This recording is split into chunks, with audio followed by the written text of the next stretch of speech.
తీసేసారు. మొత్తానికి బియ్యం బండిని కూడా కూటమి పార్టీ వాళ్ళు ఆపేశారు.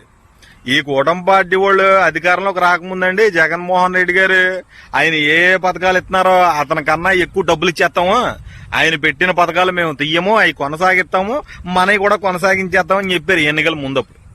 మరి కూటమి పార్టీ గెలిచేశాక జగన్మోహన్ రెడ్డి గారు ప్రవేశపెట్టిన పథకాలు, ఆయన ప్రజలకు అందించిన మంచి మంచి సౌకర్యాలని తీసేసుకుంటా, ఎలాగో కూటమి పార్టీ వాళ్ళు ఇస్తానన్న కొత్తవి ఇవ్వకుండా, ఉన్న వాటిని కొనసాగించకుండా జగన్మోహన్ రెడ్డి గారు ప్రవేశపెట్టిన అన్ని పథకాలు, అన్ని స్కీములు కూడా తీసేస్తా ఉన్నారు. ప్రతిదానికి మంగళం మాడేస్తా ఉన్నారు ఈ చంద్రబాబు నాయుడు కూటమి పార్టీ వాళ్ళు.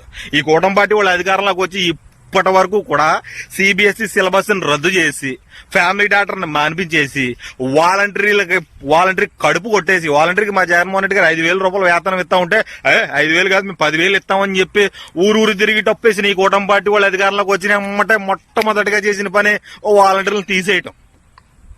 ఇప్పుడేమో రేషన్ బళ్ళని ఆపేయటం. జగన్మోహన్ రెడ్డి గారు ప్రజల గురించి ఆలోచించి ప్రజల వద్దకే పాలన జగన్మోహన్ రెడ్డి గారు తీసుకొస్తే ఈ జనాలకు నప్పలా.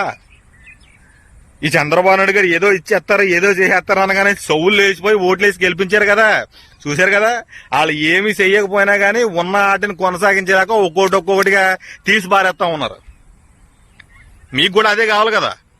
ప్రజలకి మంచి చేసిన నాయకుడు మీకు నప్పడు, ప్రజల్ని ముంచే నాయకుడే మీకు నప్పుతాడు. అందుకే చంద్రబాబు నాయుడు ఎక్కించుకున్నారు. పాలు ఇచ్చే ఆవును కాదనుకుని ఎగిరిదాన్ని దున్నపోని తెచ్చుకున్నాం అన్నట్టుగా అయిపోయింది ఈ రాష్ట్ర ప్రజల పరిస్థితి.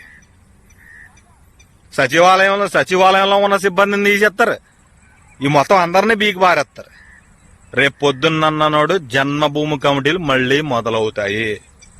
మళ్లీ మండలాల చుట్టూ మన పనుల కోసం చెప్పులు అరిగిపోయేలాగా తిరిగే రోజులు వస్తాయి, గుర్తుపెట్టుకోండి.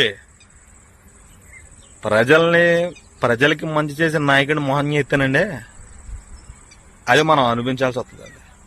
కూటమి పార్టీ ఏర్పడ్డాక ఈ రాష్ట్ర ప్రజలకు అదే జరుగుతూ ఉందండి. ఇంకా ముందు చాలా వ్యాపారం ఉంటుందండి. తర్వాత మాట్లాడేసుకుందామండి. ఉంటానండి.